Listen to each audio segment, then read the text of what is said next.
अस्सलाम वालेकुम जी। सोहबत इल्म में हम यहाँ आपकी खिदमत में हाजिर हैं। हमारे उलमाए कराम मेरे साथ स्टूडियोज़ में मौजूद। सभी को सबसे पहले तो आज का जो दिन है वो बहुत बहुत मुबारकबाद।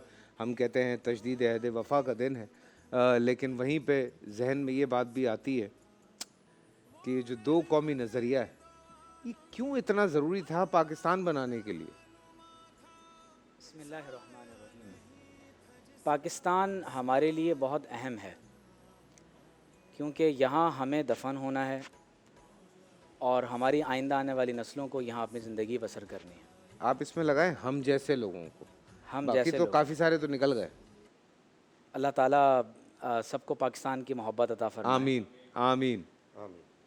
तो पाकिस्तान 1940 में जब करारदाद पाकिस्तान मंजूर हुई तो दरअसल ये एक ऐसा मंजिल का तयन था कि हिंदुस्तान में पाकिस्तान जो हिंदुस्तान और में ब्रिटिश कॉलोनियल पीरियड में रह रहे थे, तो हमारे बुज़ुर्गों ने ये मुतय्यन कर लिया कि अब हमारी मंजिल एक अलहदा रियासत का क़याम ही है और उसके बग़ैर हम अपने मसाइल को हल नहीं कर सकते। लेकिन प्रॉब्लम ये हुआ कि जब ग्रेट माइग्रेशन के बाद हम हिंदुस्तान से पाकिस्तान आ गए तो अल्लाह ताला से किया हुआ वादा हम भूल गए। और मैं चाहूँगा कि क़ायद आज़म के चंद अल्फाज की रोशनी में मैं जिसको आपने अहद वफ़ा कहा, मैं उसको रिवाइव करने की कोशिश करूँ कि हमारा कॉन्स्टिट्यूशन क्या कहता है, क़ायद आज़म ने क्या कहा है और हमारा डेस्टिनी क्या है। अगर आज भी आप करारदाद पाकिस्तान के पेश नज़र करारदाद मकासद को पढ़ें जो हमारे पाकिस्तान के आइन के प्रियम्बल में लिखा हुआ है, तो उसमें ये वाज़े तौर पर लिखा है कि sovereignty over the entire universe belongs to almighty Allah alone, कि पूरे आलम इस्लाम पर ही नहीं बल्कि तमाम तर आलमीन पर अगर इक़्तिदार आला का कोई मालिक है तो वो अल्लाह वादहू ला शरीक है। बेशक। तो गोया कि पाकिस्तान के लोग इस बात का ऐलान कर रहे हैं कि हम ला इलाहा इल्लल्लाह मुहम्मदुर रसूलुल्लाह सल्लल्लाहु अलैहि वसल्लम को अपना नज़रिया हयात मानते हैं।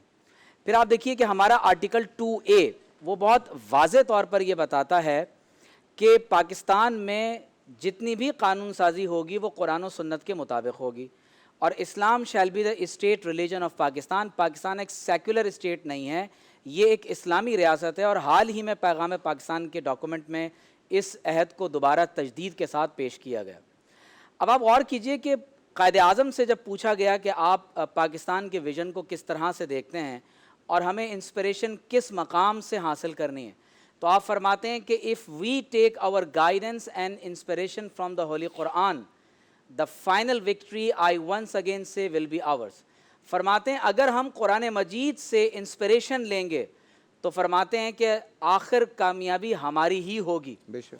और फिर आप ख़ुद फरमाते हैं कि अगर पाकिस्तान को एक कामयाब तरीन मुल्क बनाना है तो उसके लिए हमें the greatest law giver of all times prophet Mohammad सल्लल्लाहु ताला अलैहि वसल्लम की सुन्नत की तरफ रुजू करना पड़ेगा। इसी तरह क़ायद आज़म की तकारीर और उनकी तहरीरों को आप देखते चले जाएँ। क़ायद आज़म पाकिस्तान को 5th largest Islamic state in the world कहते हैं। आइंदा आने वाली नस्लों के लिए ये पैगाम छोड़कर जाते हैं कि तुम अपने बुज़ुर्गों की तरह अपना सब कुछ पाकिस्तान को बुलवर्क ऑफ इस्लाम बनाने में क़ुरबान कर देना। यानी पाकिस्तान को क़ायद आज़म ने इस्लाम का किला करार दिया। और फिर ख़ुद इंडिपेंडेंस डे के मौके पर वो इरशाद फरमा रहे हैं कि Pakistan not only means freedom and independence but Islamic ideology which has to be preserved. Pakistan का मतलब महज फ्रीडम का वो नारा नहीं है जो वेस्ट ने हमें दिया है, या इंडिपेंडेंस से मुराद आज़ादी का वो तस्वुर नहीं है जो हमारे यहाँ इस वक्त राइज हो चुका है, बल्कि ये एक इस्लामी नज़रिया हयात है जिसकी हमें हिफाजत करनी है।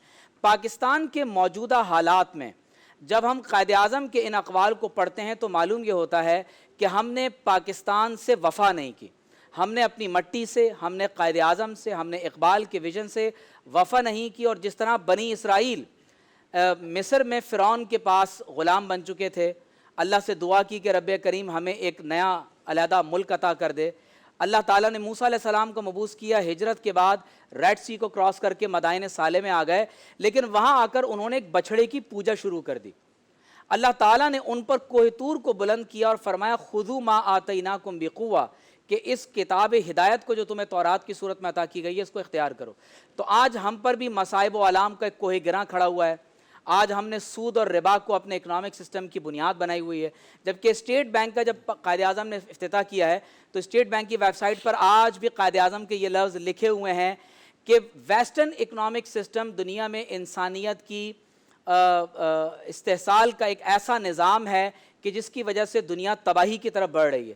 پاکستان کے لوگوں کا ڈیسٹینی یہ ہے کہ وہ سوشل جسٹس کی بنیاد پر قرآن و سنت کی روشنی میں ایک ایسا اکنامک سسٹم دنیا کے سامنے پیش کریں کہ دنیا ہمارے معاشی نظام کو فالو کرے۔ یہ پاکستان کا ڈیسٹینی ہونا چاہیے تھا، لیکن آج صورتحال یہ ہے کہ ہم ورلڈ بینک IMF کے سامنے بھیک مانگنے کے لیے ہم کشکول لے کر بیٹھتے ہیں۔ اور میں آخر میں بس یہ کہوں گا کہ قائد اعظم کے ورڈز ہیں، وہ فرماتے ہیں کہ do your duty and have faith in God, اپنی فرض اور ذمہ داری کو پورا کرو، اللہ پر ایمان رکھو۔ There is no power on earth that can undo Pakistan, دنیا کی کوئی طاقت پاکستان کو فنا نہیں کر سکتی۔ It has come to stay, یہ قیامت تک قائم رہے گا۔ جب علامہ محمد اسد عالم عرب سے ہجرت کرنے کے بعد ایک جوئش اسکالر تھے، ایک زائنسٹ جوئش اسکالر، سابق لیوپولڈ ویس، اسلام قبول کیا اور علامہ اقبال کے ہندوستان میں آ کے شاگرد بنے۔ علامہ اقبال نے ان سے بخاری کا ترجمہ کروایا، قرآن کا ترجمہ کروایا، اور انہوں نے آپ کے کانسٹیٹیوشن کی بنیادوں کو لکھا ہے، the law of ours, what do we mean by Pakistan, اور پرنسپلز آف اسلامک اسٹیٹ۔ آپ پڑھ کر دیکھیں، ان کتابوں کا مطالعہ کریں۔ لیکن اسد کو یہاں سے بعد میں 50s میں مندوب بنا کر بھیج دیا گیا، ان کی قبر بھی غرناطہ میں، پاکستان میں اب ان کو کوئی نہیں جانتا۔ Department of Islamic reconstruction Quaid Azam نے ان کو کھول کر دیا، اسی کی بنیاد پر آج اسلامی نظریاتی کونسل قائم ہے۔ تو گویا کہ اگر میں آپ کی اس پوری بات کو کنکلوڈ کروں تو دو قومی نظریہ ہے، قل یا ایھا الکافرون لا اعبد ما تعبدون۔